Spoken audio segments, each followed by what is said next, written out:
যারা এখন নানি হয়েছো, দাদি হয়েছো, তাদের কথা মনে আছে যে তোমরা যখন মা হয়েছিলে তখন তোমাদের শাশুড়িরা তোমাদের খেতে দিত না, সন্ধ্যের পরে খেয়ে দিত না, সন্ধ্যেতে মুড়ি ভাজা দিয়ে ছেড়ে দিত, সারা রাত জাগতে হতো খালি পেটে। আর এই জন্য তোমাদের বাচ্চাদের বুদ্ধি কম হয়েছে। বিশেষ করে মুসলিম সমাজে প্রচুর বাচ্চার বুদ্ধি কম। ছেলেগুলো লেখাপড়াই করে না, ক্লাস 7-8 পরেই পালিয়ে যায় কাজ থেকে কেরালা, পুনে, কি হ্যাঁ না, এই কারণে যে মায়েদের যত্ন হয় না। যে পরিবারে মায়েদের যত্ন হবে না সেই পরিবারের বাচ্চা কিছুতেই বুদ্ধিমান হবে।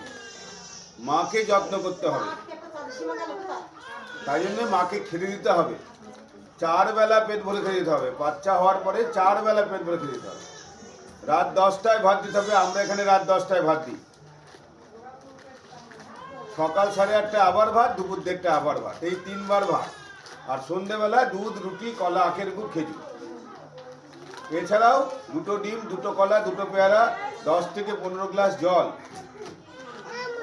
এবং মাকে প্রতিনিয়ত সাহায্য। সবসময় আমরা কি করি, এই তোর বাচ্চা খাচ্ছে, তুই নিশ্চয়ই ঝাল খেয়েছিলি, তো এই জন্য তোর বাচ্চা খাচ্ছে।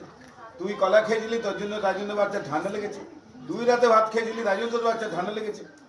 মায়ের দুধে কেউ খারাপ করতে পারবে না। মায়ের দুধ ভেজাল হয় না।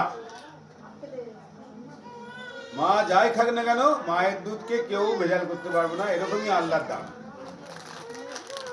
মা উচ্ছে খাক, মা ঝাল খাক, মা টক খাক, মায়ের দুধ একই রকম থেকে। এটা হচ্ছে মজা। সেজন্য মায়ের দুধকে কখনো দোষ দেবে না, আর মাকে কখনো কেউ দোষ দেবে না। মাকে ভালো রাখলে বাচ্চা ভালো রাখবে, বাচ্চার বুদ্ধি বেশি হবে। 6 মাস পর্যন্ত শুধু মায়ের দুধ, 6 মাসের পর থেকে 2 বছর পর্যন্ত মায়ের দুধের সঙ্গে অন্যান্য বাড়ির তৈরি খাবার। 2 বছরের পরে গরুর দুধ। যে বাচ্চারা এই 2 বছর পর্যন্ত মায়ের দুধ ছাড়া অন্য দুধ খাবে না, তাদের বুদ্ধি বেশি হবেই হবে। কারণ মায়ের দুধ হচ্ছে জীবন্ত, ভেজালহীন, কোনো ভেজাল নেই। আর তোমরা সেগুলিতে বিশ্বাস করো। ঠিক আছে?